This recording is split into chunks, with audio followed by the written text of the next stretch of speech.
Nalusot sa batas ang isang binatilyong kabilang sa talaan ng top most wanted persons sa kasong rape.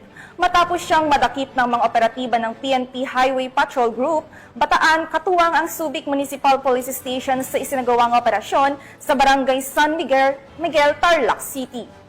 Ang kanyang pagkakaaresto ay patunay na walang pinipiling edad o lugar ang batas pagdating sa pagkamit ng hustisya para sa mga biktima.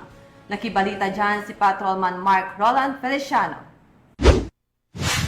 Huli nitong nakarang araw ang isang lalaking nanggahasa sa isang menor de edad sa Barangay San Miguel, Tarlac City. Ito'y bunga ng walang kapagurang operasyon na isinasagawa ng HPG upang masakote ang mga taong may pananagutan sa batas. Pinangunahan nga ng HPG Bataan ang nasabing operasyon sa pangunguna ni Police Captain Christopher Jan Pulgana at sa pamumuno ng kanilang team leader na si Police Major Pepito Chanlyongco. Kasama rin ang mga kapulisan ng Subic Municipal Police Station. Kinilala ang suspect na si Elias Romel, 18 taong gulang na taga Subic, Zambales. Ito nga ang panayam ni Police Major Pepito Chanlyongco sa nasabing operasyon. Pagkakaresto ng akusado ay base sa warrant of arrest issue ni Judge Edwin Q. Torres, presiding judge at DC 3rd Judicial Region, Trans 73, Olongapo City.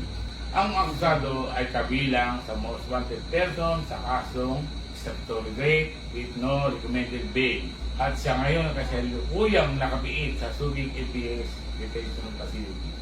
Ang HPG ay patuloy nagsasagawa ng operasyon tulad ng aming mandato na pinaiting ang aming operasyon, anti-carnapping, anti-hijacking, anti-highway robbery at mga lumalabag sa traffic violation upang hulihin ang may mga pananagutan sa batas. Hindi na nga pumalagpa ang suspect at binasahan ito ng kanyang karapatan sa salitang kanyang nauunawaan at ngayon ay pansamantalang nasa kustodiya ng Subic Municipal Police Station para sa dokumentasyon at tamang disposisyon habang inaantay ang pagharap nito sa korte. Sa anumang katanungan, reklamo o impormasyon, ang himpilan ng Highway Patrol Group ay palaging bukas upang kayo'y tulungan. Kami ang Guardian of the Highways, ang kakampi nyo sa kalsada na patuloy na magbibigay ng serbisyong HPG dahil dito sa ating bagong Pilipinas, ang gusto ng pulis, ligtas ka. At sa iba pang balitang serbisyong HPG, tumutok lamang sa aming YouTube channel at Facebook page na Police News Network.